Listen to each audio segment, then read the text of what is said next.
ہم سٹارٹ کرتے ہیں. رب اشرح لی صدری ویسر لی امری واحلل عقدۃ من لسانی یفقہوا قولی رب زدنی علما اللہم فقہنا فی الدین آمین. تو ہم پردے کے بارے میں بات کر رہے تھے. اس میں ہم آج ہمارا ٹاپک لباس کے حوالے سے ہے. ٹھیک ہے, پردہ اور لباس دونوں ہوں گے. تو انسان جو ہے وہ لباس کیوں پہنتا ہے, اس کی 3 وجوہات ہوتی ہیں. ایک ہو گیا پردہ پوشی. ٹھیک ہے, یعنی انسان جو ہے وہ بائی برتھ حیا والا ہوتا ہے, اپنے حیا کے مقامات کو وہ چھپانا چاہتا ہے. رائٹ, تو اپنے آپ کو چھپانے کے لیے ہم لباس اوڑھتے ہیں, یعنی ہماری فطری ضرورت ہے.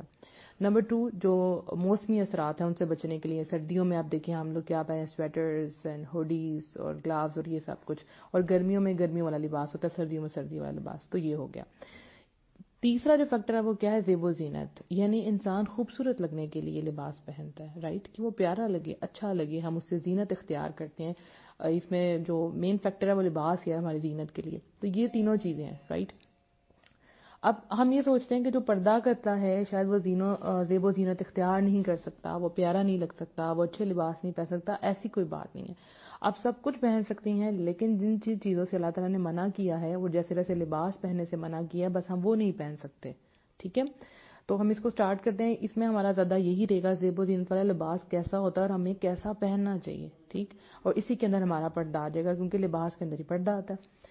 اب دیکھیں, جب آپ غیر محرموں کے پاس جاتی ہیں, اپنے گھر سے باہر جاتی ہیں, تو ظاہر ہے آپ اوپر حجاب اوڑھ لیتی ہیں, نقاب کر لیتی ہیں, گاؤن پہن لیتی ہیں, تو وہ آپ کا اٹریکٹیو نہیں ہونا چاہیے. یعنی اس کے اوپر کڑھائی اور سیکوینس کا کام, ایسا کلرز کچھ نہ ہوں جن سے اٹریکشن ہو. ٹھیک ہے, نہیں, یعنی پردہ ایسا ہو جو کہ سمپل ہو اور کلر بھی اس کے لائک ڈارک ہوں اور اٹریکشن نہ لگے. اب آپ نے دیکھا ہوگا پردہ کیا جاتا ہے, لیکن بہت سے لوگ بہت زیادہ ٹائٹ ابایاز پہنتے ہیں, تو اس سے تو بہتر ہے کہ وہ نہ ہی پہنیں, کیونکہ وہ اتنی نارمل جو کپڑے ہیں وہ لوز ہیں, لیکن اس کے اوپر جو ابایا پہنا جاتا ہے وہ اتنا ٹائٹ ہوتا ہے کہ سب کچھ ان کا نظر آ رہا ہوتا ہے. انا للہ. اور دوسری بات, جب ہم پردہ کرتے ہیں, جب ہم اپنا چہرہ کور کرتے ہیں, تو اس میں اس طرح کور کیا جاتا ہے کہ اوپر سے سارا ماتھا نظر آ رہا ہے, آدھا ناک نظر آ رہا ہے, اور یہ پردہ ہو گیا. نہیں, آپ کو ایسے پردہ کرنا ہے کہ آپ کے جو ماتھا ہے وہ بھی کور ہو رہا ہو. پوری کوشش کریں کہ آپ کے آئی بروز تک کور ہو جائیں. رائٹ, دیکھیں آنکھیں بھی تو خوبصورت لگتی ہیں نا, تو آنکھوں کا جو ہے, آنکھوں کو بھی آپ کو کور, پوری جتنا آپ کوشش کر سکیں آپ اپنی آنکھوں کو بھی کور کریں. پورا تو نہیں, لیکن پوری کوشش کریں. اس کے علاوہ آنکھوں پہ جس طرح لائنر اور میک اپ اور اس طرح کی چیزیں نہ لگائیں کہ آپ کی آنکھیں نظر آئیں. سپوز اگر آپ نے لگانا ہے, آپ کسی فنکشن میں جا رہے ہیں, تو پھر آنکھوں کے آگے سے بھی کافی حد تک اپنا پردہ جو ہے وہ آگے کر لیں تاکہ آنکھیں جو ہے وہ نظر نہ آئیں. ٹھیک ہے, پھر چہرے پہ آپ اس طرح سے اپنا کیا کریں کہ آپ کے جو ناک ہے وہ بھی اوپر سے کور ہو رہا ہے ٹوٹلی. اس کے لیے آسان طریقہ یہ ہوتا ہے, جیسے کیپ پہن لیں, سردیاں تو ایزی ہے کیپ پہن لیں, ادروائز جو اسکارفس ہیں, اسکارف سے بڑا بہترین پردہ ہوتا ہے, پورا کور ہو جاتا ہے. ٹھیک ہے, اور ہمارے یہاں ٹوپی والے برقعے کو بڑا برا سمجھا جاتا ہے, لیکن وہ ایسا ہوتا ہے جیسے اوپر سے پورا کور ہو جاتا ہے. تو جلباب ہے وہ بڑا زبردست ہے, وہ اوپر سے لے کے نیچے تک ہوتا ہے, بس آپ نے اس کے اوپر ایک پردہ ایکسٹرا جو کپڑا ہے وہ لگانا ہے, جس سے آپ کا پورا چہرہ کور ہو جاتا ہے. تو ایسا آپ کا ایسا پردہ ہونا چاہیے جو اٹریکشن کا باعث نہ ہو. سپوز اگر کوئی لڑکی آپ میں سے ایسی ہے جو پردہ نہیں کر رہی, تو ایٹ لیسٹ وہ کپڑے ایسے پہن کے جائے جو اٹریکشن نہ بنے. بڑی سی وہ چادر لے لے, یعنی اگر وہ پردے کے سٹیپ پہ نہیں آئی تو وہ بڑی سی چادر لے لے تاکہ وہ کور ہو جائے. اب اسپیشلی کچھ عورتیں ایسی ہیں انا للہ کہ وہ جب باہر جاتی ہیں تو اسپیشلی تیار ہو کے جاتی ہیں کہ ہم بازار جا رہی ہیں, اسپیشلی تیار ہو کے جا رہی ہیں. حالانکہ یہ کام ان کو گھر میں اپنے ہسبینڈس کے لیے کرنا چاہیے تھا, اور وہ بیچارے آپ کو دیکھتے ہیں اسی گندی مندی حالت میں, اور پیاز اور اس سب کی بدبو آ رہی ہے, ان کے سامنے لپسٹک بھی کبھی نہیں لگائی, اور جب کہیں تیار ہوئے تو وہ پہچان نہیں پاتے کہ یہ واقعی ہماری وہی بیوی ہیں. ٹھیک ہے, حالانکہ حق تو ان کا تھا کہ ان کے لیے تیار ہوا جائے, لیکن باہر جانے کے لیے اسپیشل لپسٹک اور یہ سب کچھ لگایا جاتا ہے. کیوں؟ یہ تو آپ ان کو اٹریکٹ کر رہی ہیں اپنی طرف. ٹھیک ہے, تو پردہ ایسا ہو جو سمپل ہو, لوز ہو, اور اٹریکشن نہ ہو اس کے اندر. یہ سب کچھ جو ہے یہ آپ کے اس طرح کا آپ کا ڈریس ہونا چاہیے. لائک اگر آپ گھر میں پہن رہی ہیں, ٹھیک ہے, تو آپ کا لباس کیسا ہونا چاہیے, ٹائٹ نہیں ہونا چاہیے. ٹھیک ہے نا, تو گھر میں بھی آپ کے بھائی ہیں, آپ کے باپ ہیں, کوئی بھی ایسا کام نہ ہو جس سے کسی کے بھی جذبات جو ہے نا وہ ابھریں. ٹھیک ہے, دیکھیں جاہلیت کے دور میں کیا ہوتا تھا کہ جو عورتیں تھیں وہ اسپیشلی ایسا لباس پہن کے جاتی تھی, زیب و زینت والا لباس, یہ مطلب سینہ نظر آ رہا ہے, بازو نظر آ رہے ہیں, زیورات پہن لیے ایسے. دیکھیں جیسے کچھ لوگ یہ پہنتے ہیں, پازیب پہنتے ہیں, پازیب کی بھی تو آواز آتی ہے نا, نظر آتا ہے, اور اگر آپ ساکس وغیرہ نہیں پہنتی تو وہ تو آپ کے پاؤں ویسے ہی بڑے پیارے لگیں گے اگر آپ نے اس کے ساتھ پزیب وغیرہ پہنے، تو یہ بھی نہیں پہننا. تو وہ جو عورتیں تھیں وہ کیا کرتی تھی، وہ جان بوجھ کے فحاشی پھیلانے کے لیے اس قسم کے کپڑے جو ہیں وہ پہن کے جاتی تھی، اس قسم کی جیولریز پہن کے جاتی تھی تاکہ وہ اٹریکشن کا باعث بنے. ٹھیک ہے، تو ہم نے یہ نہیں کرنا. تو ہمارا لباس تنگ نہ ہو، باریک نہ ہو، پتلا نہ ہو. اور دیکھیں کچھ لباس ایسے ہیں جو موٹے تو ہوتے ہیں لیکن ان سے آپ کے جسم کے کروز، ابھار، یہ سب کچھ نظر آ رہے ہوتے ہیں. سو تنگ لباس نہیں پہننا، باریک لباس نہیں پہننا. آپ جانتے ہیں کہ جو لوگ باریک لباس پہنتے ہیں اندر باہر ان کا سب کچھ نظر آ رہا ہے، ان کے بارے میں کیا ہے؟ آپ کو پتہ ہے نبی صلی اللہ علیہ وآلہ وسلم نے ایسی عورتوں کے اوپر لعنت فرمائی ہے. یعنی ان کے بارے میں کیا حدیث ہے کہ 2 قسم کے لوگ آگ میں جانے والے ہیں جو ابھی تک مجھے دکھائے گئے، جو مجھے نہیں دکھائے گئے. ٹھیک ہے، 2 قسم کے لوگ آگ میں جانے والے ہیں جو ابھی تک مجھے نہیں دکھائے گئے. ایک تو ایسی عورتیں جو کپڑے پہننے کے باوجود ننگی رہتی ہیں، یہ مائل ہونے والی اور لوگوں کو مائل کرنے والی، یعنی خود بھی اٹریکٹ ہوتی ہیں اور لوگوں کو اپنی طرف اٹریکٹ کرتی ہیں. ان کے سروں پر جوڑے بختی اونٹوں کے کوہانوں کی طرح حرکت کرتے ہوں گے. سر جس طرح لوگ اونچے سے جوڑے بنا کے باہر چلی جاتی ہیں، اوپر حجاب پہن لیتی ہیں یا نہیں بھی پہنتی، یہ جنت کو دیکھیں گی نہ اس کی خوشبو پا سکیں. یعنی نہ تو وہ جنت کو دیکھیں گی نہ خوشبو. اب دیکھیں جنت کی خوشبو تو اتنی دور سے آئے گی لیکن یہ خوشبو بھی نہیں سونگھ سکتی. انا للہ، یعنی کہ جو سر اپنے اونچے بناتی ہیں اور لوگوں کو اپنی طرف اٹریکٹ کرتی ہیں، خوشبو بھی نہیں سونگھ سکتی. اور دوسرے کچھ آدمی ہیں جن کے پاس بیلوں کی دموں کی طرح کوڑے یعنی لاٹھیاں ہیں جن کے ساتھ وہ لوگوں کی پٹائی کرتے ہیں. یہ تو مطلب علیحدہ بات ہوگی نا. تو یہ بات ہے کہ اس طرح کے باریک پتلے کپڑے جو اندر باہر سے نظر آ رہے ہیں جس سے وہ اٹریکٹ کر رہی ہے، ان کے بارے میں کیسی لعنت فرمائی ہے کہ وہ جنت میں تو جا ہی نہیں سکتی، جنت کی خوشبو بھی نہیں سونگھ سکتی. تو ایسے کپڑے نہیں پہن. جیسے اب آج کل شفون آ گئی ہے، آپ دیکھو تو سب کچھ نظر آ رہا ہوتا ہے. اگر آپ سلپ وغیرہ پہن لیں تب بھی بہت حد تک سب کچھ نظر آ رہا ہوتا ہے. اور میں تو کہتی ہوں کہ جب عورتیں باہر نکلتی ہیں اپنے آپ کو شاید صحیح طرح چیک ہی نہیں کرتی وہ کس طرح کے کپڑے پہن کے جا رہی. ایون ہماری جو بچیاں ہیں، چھوٹی بچیاں، اگر ان کو نہیں پتا تو ایٹ لیسٹ ان کی مائیں ان کو دیکھ کے بھیجیں گے. کیا پہنا کے بھیج رہی ہیں بچیوں کو؟ جو بچپن سے آپ ان کو لباس پہنائیں گے بچیاں وہی پہنیں گی. میرے پاس اس طرح کا ایک واقعہ تھا جس میں فادر چاہتے تھے کہ وہ اپنی بچیوں کو باہر براڈ سے یہاں لے کے آئے تھے کہ ان کو جو ہے پاکستان میں رہیں، اسلامی ملک ہے، یہ سب کچھ سیکھیں. تو مجھے ریکویسٹ کرتے تھے کہ آپ ان کو بولیں کہ یہ اپنے کپڑے چینج کر لے، اپنی جینز اور یہ سب کچھ چھوڑ دے. تو یہ میں کیسے کر سکتی تھی؟ میں کہہ تو سکتی تھی پر لا کے تو خود دیتے تھے. اور بچپن سے جب آپ نے ان کو یہ چیزیں پہنائی ہیں تو اب ان کو کیا لگے گا کہ ہم شلواریں قمیضیں اور ٹراؤزرز پہنے ہم آؤٹ آف دا فیشن لگ رہے ہوں گے. تو یہ بچپن سے کام شروع کرنا ہے. بچیوں کو جیسی وہ بڑی ہونا شروع ہوتی ہیں تو آپ ان کے سر کور کرنا شروع کر دیں. چھوٹے سے سکارفز ملتے ہیں، اس کے بعد ان کے بازو فل کرنا شروع کر دیں. یہ حیا جو ہے نا بچپن سے بچوں کے اندر آنی چاہیے. جب بچپن میں یہ چیزیں آپ نکال دیتے ہیں تو ان کو پتہ ہی نہیں لگتا کہ کیا چھپانا اور کیا نہیں چھپانا. یہ بچپن سے بچوں کو سکھانا چاہیے.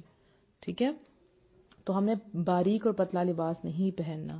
ایون اگر ہم کوئی اس طرح کی گاؤن اور پہن کے جاتے ہیں تو اس میں بھی دیکھیں نا آپ بہت زیادہ ٹائٹ ہو، اوپر سے نیچے سے کھلا، اور اس ٹائپ کے ابایاز نہیں ہم نے کم از کم پہننے. پوری کوشش کریں ڈارک کلر جو ہے نا وہ آپ لیں ابائے کے لیے. ٹھیک ہو گیا. اور گھر میں بھی کپڑے کہنے ہیں لوز ہی پہننے ہیں. اس کے بعد ایک بہت بڑی بات جو ہے کہ لباس پہن کے بھی گناہ کا کام، یعنی خوشبو لگانا، پرفیوم لگانا، یہ پتہ ہی نہیں آپ کو کہ کتنا بڑا گناہ ہے. غیر محرموں کی موجودگی میں جب پرفیوم لگائی جاتی ہے، ایک تو یہ کہ آپ گھر میں لگا رہے ہیں اپنے ہسبینڈ کے سامنے، گھر والوں کے سامنے، اٹس اوکے.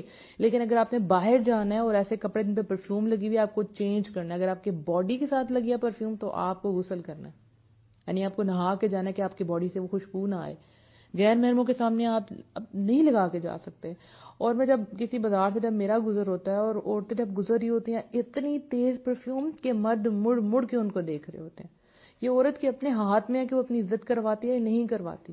اور اس نظروں سے وہ ان کو دیکھ رہے ہوتے ہیں، یقین کریں کہ خود شرم آ رہی ہوتی ہے. کیونکہ عورت تو ساری عورتیں تو ایک جیسی ہیں نا، دیکھنے میں تو ایک جیسی ہیں نا، ایک جیسا پردہ ہے نا، تو خود شرم آ جاتی ہے. اور پرفیوم تو اٹریکٹ کرتی ہے. کیوں پرفیوم لگائی جاتی ہے؟ ایک ہے آپ کی اپنے حد تک کوئی ایسی چیز آپ لگا لیتی ہیں، پاؤڈر یا کریم جس کی صرف آپ تک خوشبو آتی ہے، ڈیوڈرنٹ ٹائپ. لیکن جو چیزیں باہر خوشبو ہیں وہ عورتوں کو الاؤ نہیں ہے.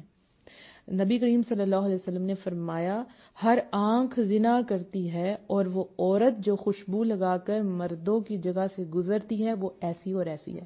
یعنی آپ کی یہ مراد ہے کہ وہ بدکار اور زانیہ ہے. یعنی ان میں ان کا شمار ہوتا ہے. کتنا بڑا گناہ ہے یہ. تو اگر ابھی آپ کے پاس آپ نے جب تک اگر آپ پہلے آپ کبھی لگا چکے ہیں تو اللہ سے معافی مانگے, اور اب دوبارہ آپ نے کام نہیں کرنا. اپنے ہسبینڈ کے سامنے لگائیں, جیسے میں نے کل بھی کہا تھا, ان کے سامنے ضرور لگائیں, لیکن باہر لگا کے آپ کو نہیں جانا. ٹھیک ہے, یہ سب کچھ آپ کے پردے میں آتا ہے. یعنی اگر آپ نے پردہ کر بھی لیا ہے اور اس کے اوپر آپ نے یہ ساری چیز پرفیوم وغیرہ لگا کے چلی گئی, تو پھر کیا فائدہ اس پردے کا؟ اٹریکشن کا باعث تو آپ تب بھی ہیں. ٹھیک ہے. اس کے علاوہ دیکھیں, حضرت زینب رضی اللہ عنہ فرماتی ہیں کہ اللہ کے رسول صلی اللہ علیہ وسلم نے ہم عورتوں سے کہا کہ جب تم میں سے کوئی عورت مسجد آنا چاہے تو وہ خوشبو نہ لگائے. یعنی اگر آپ نے مسجد آنا ہے تو پھر آپ مسجد میں خوشبو لگا کے نہ آئے. اسی طرح سے حضرت ابو ہریرہ رضی اللہ عنہ سے مروی ہے کہ ایک عورت گزری جس سے خوشبو کی مہک رہی تھی, یعنی جس سے خوشبو مہک رہی تھی. تو انہوں نے کہا, اے اللہ کی بندی, کیا تم مسجد کی طرف جا رہی ہو؟ اس عورت نے کہا ہاں. ابو ہریرہ رضی اللہ عنہ نے کہا, کیا تم نے مسجد کے لیے خوشبو لگائی ہے؟ اس عورت نے کہا ہاں. آپ نے کہا واپس جاؤ اور جا کر غسل کرو, کیونکہ میں نے اللہ کے رسول سے سنا ہے کہ آپ صلی اللہ علیہ وسلم نے فرمایا, جو عورت مسجد کی طرف خوشبو بکھیرتے ہوئے جائے اس کی اس وقت تک کوئی نماز قبول نہیں جب تک کہ وہ واپس گھر جا کے غسل نہ کر لے. آپ یہ دیکھیں کہ میں نے خود بھی یہ چیز دیکھی ہے کہ جیسے رمضان آتا ہے, تراویح وغیرہ پڑھنے کے لیے جاتے ہیں, تو بہت سی عورتیں اسپیشلی یہ جو طاق راتوں میں آتی ہیں اسپیشلی خوشبو لگا کے آ رہی ہیں. ان کو یہ پتہ ہی نہیں کتنا بڑا گناہ ہے کہ ہم خوشبو ہیں, ہم پاک ہیں, اور ایون نقاب وغیرہ ایسا پہنا ہوا اس کے ساتھ ہی خوشبو لگا کے آ جاتی ہیں. کیا حال ہے. تو آپ جو بھی سن رہے ہیں اور آگے بھی لوگوں کو یہ میسج دیں کہ یہ زنا کے برابر گناہ ہے, بہت بڑا گناہ ہے یہ. ٹھیک ہے. آپ کو پتہ ہے کہ سائنس نے پروف کیا, جو مرد ہے نا, ان کے جو ناک ہے اس کے اندر اسپیشل یہ سینسز بہت تیز ہوتی ہیں. لائک جب وہ سونگتے ہیں نا تو ان کا یہ سب کچھ کرنے کو دل کرتا ہے, برائی کرنے کو دل کرتا ہے. انا للہ. کل میں خود اپنے اسٹوڈنٹس کو بھی یہی سب کچھ بتا رہی تھی, تو پھر وہ بتا رہے تھے کہ ہاں ہماری ماما لگا کے جاتی ہیں, تو میں ان کو منع کری تھی کہ نہ لگائیں. پھر وہ کہتی ہیں کہ ٹیچر اگر ہمارے اسکارف پہ لگی ہو, تو میں نے کہا وہ اسکارف مت پہن کے آئیں. ٹھیک ہے.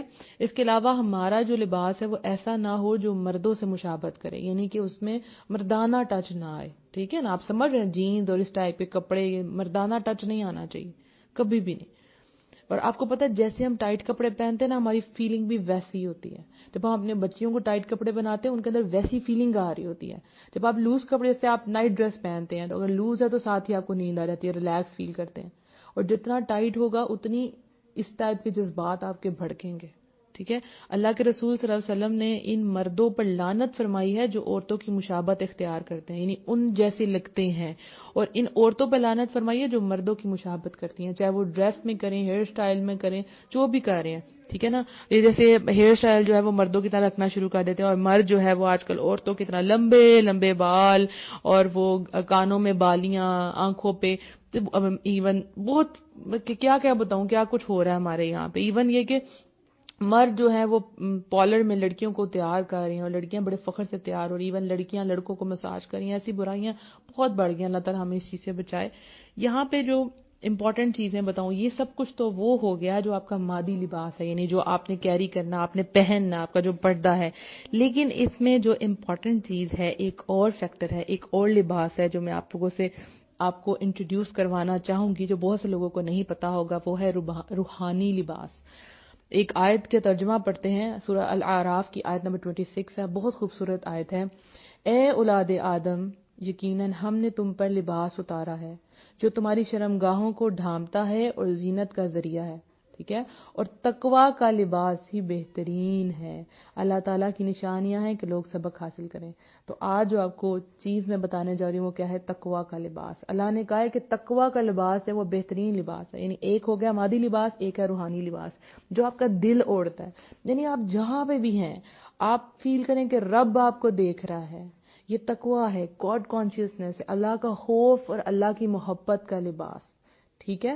باہر سے آپ نے پردہ کیا ہے اور اندر سے دل روح آپ کی بیکار ہے, خراب ہے. ایسے پردے کا کیا فائدہ, ایسے لباس کا کیا فائدہ کہ آپ کی روح ہی ڈیڈ ہو. ٹھیک ہے. باہر سے لباس جیسے کتنا مرضی خوبصورت ہو, لیکن اگر روحانی لباس ٹھیک نہیں تو کوئی فائدہ نہیں. کیسا لباس ہے یہ, ایسا لباس جس کو دیکھنے والا اور پہننے والے دونوں کو پتا ہو کہ یہ تقوی کا لباس ہے. جب آپ پہن کے باہر جائیں تو دیکھنے والوں کو پتا ہو کہ یہ تقوی والی عورت ہے, اس کو اللہ کا ڈر ہے, اس نے اپنے آپ کو چھپایا ہوا ہے, یہ جنت میں جانے کے لیے کر رہی ہے, یہ دوزخ سے بچنے کے لیے کر رہی ہے, یہ فتنے سے حفاظت کر رہی ہے. یہ ہے تقوی کا لباس. اور جب آپ پہنے تو آپ کو پتا ہو پتا ہو کہ آپ نے کیا پہنا ہوا ہے, رائٹ, آپ کو اس چیز کا احساس ہو کہ آپ ایسی نہیں چنی گئی, اللہ نے آپ کو چنا ہے, اللہ نے آپ کو لباس پہنا ہے, اس کی قدر کریں. اور بہت سی لڑکیاں جو وہ گلٹ فیل کرتی ہیں اپنے لباس میں, اپنے عبائے میں, کہ شاید ہم بری لگ رہی ہیں, اور کسی فنکشن پہ چلی جائیں تو وہاں انفیریورٹی کمپلیکس آ رہا ہوتا ہے. نہیں, آپ کا لباس تو وہ ہے جو اللہ کو سب سے زیادہ پسند ہے. اللہ نے کہا ہے اور تقویٰ کا لباس ہی بہترین لباس ہے. یعنی جب آپ نیک اعمال کرتے ہیں تو وہ کیسا لباس آپ کا دل پہنتا ہے؟ تقویٰ کا لباس پہنتا ہے. جب دل کے اندر اللہ کا خوف ہو, یہ وہ لباس ہے. جب اللہ کی محبت ہو, یہ وہ لباس ہے. جب نیکیاں کریں تو اللہ کی محبت سے, جنت کی خاطر کریں, اور جب برائی سے رکیں تو اللہ کے خوف سے رکیں. ٹھیک ہے, آپ کو پتہ نا کہ جس کی آنکھ سے اللہ کے خوف کی وجہ سے آنسو نکلتا ہے مکھی کے سر کے برابر بھی, تو اللہ تعالیٰ اس پہ دوزخ کی آگ کو حرام کر دیتا ہے. الحمدللہ, یہ ہے تقویٰ کا لباس. یہ جو آپ لباس, مادی لباس پہنتے ہیں, کپڑے, یہ کیا کہتے ہیں؟ یہ آپ کے عیب کو چھپاتا ہے. کیا کرتے ہیں؟ آپ کے عیب کو چھپاتے ہیں. ایک سیکنڈ, ویڈیو جو ہے وہ کٹ ہو. جی, تو یہ جو مادی لباس آپ پہنتے ہیں, یہ لباس کیا کرتا ہے؟ آپ کے جو آپ کے عیب ہیں, کہیں سے آپ کیسی ہیں کیسے ہیں, ان سب کو چھپا لیتا ہے, آپ کے جسم کو چھپا لیتا ہے. لیکن جو روحانی لباس ہے وہ آپ کا دل پہنتا ہے. یہ کیا ہوتا ہے؟ آپ کی اخلاقی عیب کو چھپا لیتا ہے. دیکھیں, کمیاں تو سب میں ہیں نا. تقویٰ کے لباس میں جب آپ آ جاتی ہیں, آپ اس کا احترام کرتی ہیں, آپ کو پتہ ہے کہ آپ دین کو ریپرزینٹ کر رہی ہیں, آپ برائی نہیں کر سکتی. ٹھیک ہے, یہ ہے آپ کا روحانی لباس. اس کو میں نے اس لیے پردے کے ساتھ رکھا کیونکہ بہت سی دفعہ ہم پردہ کر رہے ہیں لیکن دل, روح بیکار ہے. کیا فائدہ؟ پردے کے ساتھ برائی کر رہے ہیں. تو تقویٰ کا لباس پہننا ہے, کیونکہ اللہ نے اس لباس کو بہترین کہا ہے. اللہ ہم سب کو تقویٰ کا لباس پہنائے. ہمیں اللہ کا ڈر ہو, اللہ کا خوف ہو, اللہ کی محبت ہو, اللہ سے ملنے کا شوق ہو. جب بھی لوگ مجھ سے اکثر پوچھتے ہیں کہ ہم کیسے نیکیوں کی طرف آئیں, کچھ ایک ہمیں ٹیکنیک بتا دیں, کچھ ایسا ٹوٹکا بتا دیں آپ, تو ان کو میں کہتی ہوں تقویٰ. کہتے ہیں کیا ہے تقویٰ؟ جب کوئی آپ کام کریں تو سوچیں آپ کا رب آپ کو 24/7 آپ کو دیکھ رہا ہے, 24 گھنٹے آپ کو دیکھ رہا ہے, تو آپ اس کام کو سوچ سمجھ کے کریں گے کہ آپ کو یہ نہیں کرنا. ٹھیک ہے, پھر آپ جب نیکی کریں گی تو آپ جانتی ہیں آپ چھپ کے بھی نیکی کر رہی ہیں, آپ 5 روپے صدقہ کر رہی ہیں, آپ کا رب آپ کو دیکھ رہا ہے. یہ ہے نا تقویٰ. یعنی ہر نیکی کریں تو اللہ کی ذات آپ کو دیکھ رہی ہے, ہر برائی سے روکیں, اللہ کی ذات آپ کو دیکھ رہی ہے. آپ خود بخود زندگی میں بچتے جائیں گے ساری برائیوں سے, ان کانٹوں سے آپ گزر نکلیں گے. آپ کسی کے ساتھ بری طرح پیش نہیں آئیں گے, آپ جانتے ہیں کہ آپ کا رب آپ کو دیکھ رہا ہے. یہ ہے تقویٰ. اللہ تعالیٰ ہم سب کو تقویٰ کا لباس پہنائے. اور وعلیکم السلام ورحمۃ اللہ وبرکاتہ. حیا فاطمہ, میں آپ لوگوں کے کامنٹس بھی دیکھ لوں. آمین. اللہ تعالیٰ آپ سب کو جزائے خیر دے. بنت حماد, اللہ آپ کو بھی بلیس کرے. الحمدللہ. اور آپ میں سے کوئی بھی اپنی پردے کی سٹوری ہم سے شیئر کرنا چاہے تو ضرور کریں. انشاءاللہ at the end of the series یا درمیان میں کبھی بھی ہم آپ کی سٹوری جو ہے وہ شیئر کر سکتے ہیں. اللہ تعالیٰ ہم سب کو اچھے حالوں میں رکھے, اللہ تعالیٰ ہمیں فتنوں سے بچائے اور ہم لوگوں کو تقویٰ کا لباس پہنائے. آمین. انشاءاللہ کل ایک نئے ٹاپک کے ساتھ, لیکن ریلیٹڈ ٹو پردہ, انشاءاللہ